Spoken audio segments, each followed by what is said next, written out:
story time about how somebody stole my $12,000 dog at a house party. So a little background information, I was 17 and a junior in high school, and I decided to throw a party at my house before winter break. So usually whenever I threw parties, I would always have everybody in the basement because I had a pretty big basement. There was a sliding glass door to the outside, so nobody had to go upstairs to get in or get out. And I would always lock the door to the upstairs just in case anybody decided to wander up the stairs. And because I didn't think anybody would get in upstairs, I let my dogs run around the house. So everybody who I invited showed up, and I guess that my address got leaked because a bunch of random people started showing up at my house. And it's not like I didn't have neighbors. No, I lived in a very tight cul-de-sac. So people were parking in front of my neighbors' driveways, in my neighbors' driveways. So I called my parents, and eventually I had to have my neighbors call the cops on my house party. My own party. So like I said, I had to call my parents, and they got the cops called on the house so that way I could get everybody that I did not know out of the freaking house. Thankfully, my friends and I hadn't started drinking yet because literally 5 minutes after my friends showed up, random people started showing up in big groups. So after everybody clears out, I go to walk upstairs, and I have my keys in my hand ready to unlock the door. The door was literally busted open. Like somebody had to have kicked the doorknob because the frame was cracked, the door was cracked, it was bad. So I'm freaking out. I wasn't even thinking about my dog at the time until my friend Kirsten asked to see my new puppy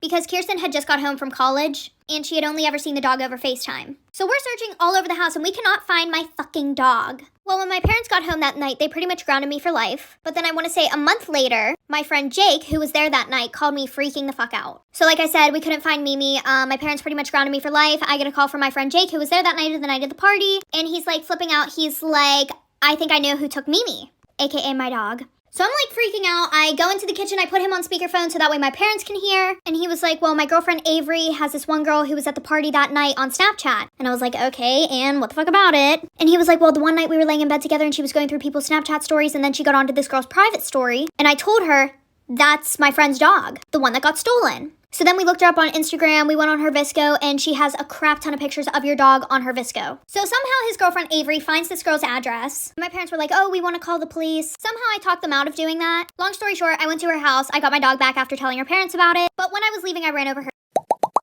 Storytime about how my dad was on the news and now everybody knows my last name. So a little background information. This all happened whenever I was in 6th grade. This all happened on a Tuesday night. So I had school the next day. Well, my dad had went to work earlier in the day. Well, around 10 o'clock at night, we hadn't heard from my dad all day, which was super weird for him because he was always home around 10 o'clock. And even if he wasn't, he still would have kept in contact with us and let us know where he was at. So at this point, my family and I were really scared, and we're thinking that something happened to him. I was calling and texting him, my mom was calling and texting him. My whole family was pretty much trying to get a hold of him. Like, we had called all the hospitals to see if he was there. We called police stations to see if he might have been in jail, or if they had his last name in the system. So nobody had heard or seen from him. So we all went to sleep that night hoping that he would show up in the morning. So the next day after I got home from school, my mom came home from work and she had told me about this phone call that she got. So like I said, my mom had gotten home from work and she told me about this phone call that she got while she was at work. So apparently one of her coworkers called her and said, hey, I think I saw your husband on the news. So after that, she showed me the news article and I couldn't even believe what I was reading. So I guess my dad had been drinking and he went to an auto repair shop and stole a car because I guess the keys were left in the door of the car. And what makes this even worse, the car that he stole had 2 guns in the trunk. And they weren't 2 pistols, these were 2 big ass guns that were fucking loaded. Oh wait, I forgot something. So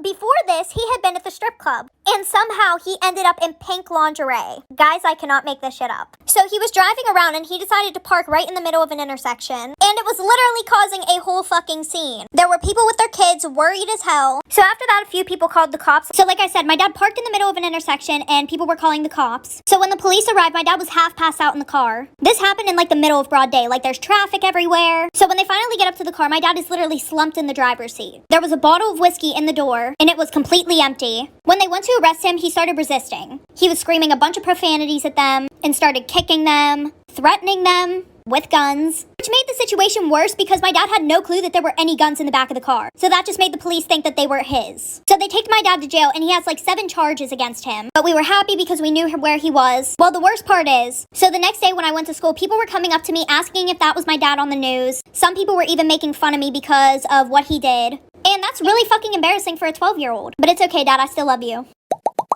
Storytime about how my best friend waxed off my eyebrow in my sleep, so I cut her hair. So a little background information. I was 14 and in 8th grade, and my best friends and I were having a sleepover. And right before we had went to sleep, we were all talking about this one TikTok trend that was going around. It's like this trend where girls would go and put wax on their boyfriends while they were sleeping and then take it off. Well, I didn't think anything of it, so that night I went to sleep. I should have knew this was gonna happen because I'm always the butt of the joke whenever it comes to our friend group. Like, I'm always the one getting picked on. Like, there was this one thing that my friend Ashley saw online. It was like, if you put white nail polish on your teeth, it would make your teeth whiter. So who did they decide to try it out on? Yup, me. And yes, I could have said no, but these were my best friends. I didn't think that they would intentionally hurt me. Anyway, so like I said, I go to sleep and all of a sudden I wake up in the middle of the night to something very, very, very hot on my face. I open my eyes and all of my friends are standing above me with their flashlights on. So like I said, went to sleep, didn't think anything was gonna happen, and then I wake up and all of them are standing above me with their flashlights on. And then I realized that Ashley has a stick in her hand. Once I realized that there was wax on the other end of the stick, I started screaming. So then Kelsey decides to cover my mouth. She's like, shh, it's not that bad, I promise, like, don't worry. I get up real quick, I run to the bathroom, and there's like this pink transparent wax on my eyebrow. It was about 3 a.m. and we're all sitting there trying to find ways to get this wax off of my fucking eyebrow. Well, then Amber goes, I'm tired of this, grabs it and rips it off my forehead. So I'm crying at this point. Like, I'm in 8th grade, I'm about to have my glow up, and y'all gotta ruin it with taking my eyebrow off. So nobody went to sleep for the rest of the night because they thought that I was gonna do something to them. So I acted all cool. I was like, no, it's fine, I can just draw it on. When in reality, I was going to cut this bitch's hair. So like I said, nobody went to sleep for the rest of the night. I acted like it was okay because I was plotting in my head that I was going to cut one of their fucking ponytails off. So I go over to their house next week, and every single day that week they were telling me how good my drawn-on eyebrow looked. It didn't actually look good, and none of my hairs were growing back. So around 12 o'clock, all of us are ready to go to bed. I'm laying down pretending that I'm sleeping, and they think I'm sleeping, so they're over there talking shit about me on her bed, Ashley's bed.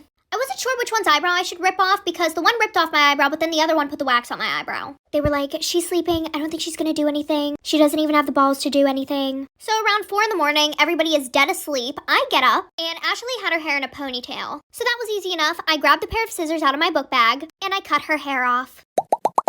About how I stole my best friend's boyfriend. So a little background information, I was 14 and in 8th grade. And we're gonna call my best friend Ashley. Ashley was really nice at first. She always had my back when I needed her. But then out of nowhere, she started being super rude to me. She turned into one of those pick-me girls that would always make fun of you in front of other guys, talk crap about you to the guy that you liked. Well, the one day I hear her talking shit about me whenever we were in class. And everybody could hear her. She was literally on the whole other side of the class. And I asked her, hey, like, why were you talking about me? She was like, no, I was talking about a different girl. And I had a pretty unique name, so I was like, who else in the school could you have been talking about? But I just brushed it off. Well, then we were in algebra class and I heard her talking shit about me again. How I do my makeup so bad and I can never get a boyfriend, like I'm so ugly and all that stuff. Well, she thought that I wasn't mad at her, so she came up to me the one day and was like, OMG, I have a boyfriend. Like I said, she would talk shit about me all the time, and I only confronted her that one time, so she thought that we were all good. So the one day before class starts, she runs up to me, she's like, oh my god, you'll never guess what? I have a boyfriend. She's like, he's so cute, he's really popular, he's on the football team. And I was like, girl, whatever, nobody cares. Until I'm sitting in my first class of the day, and I remember that she made out with my boyfriend last year. I forgave her, of course. But because karma was taking a little bit too long, I figured I had to do something about it myself. So my plan was to hook up with her boyfriend. Do I feel bad about it? Absolutely not. So I went to my school's football game, and guess who I saw? My best friend's boyfriend. She couldn't make it that night, she had something to do, so I had him all to myself. So I went up to him, I started flirting with him, and I was like, oh, you should break up with your girlfriend and date me instead. But then he was like, I thought you guys were best friends and I would never date you.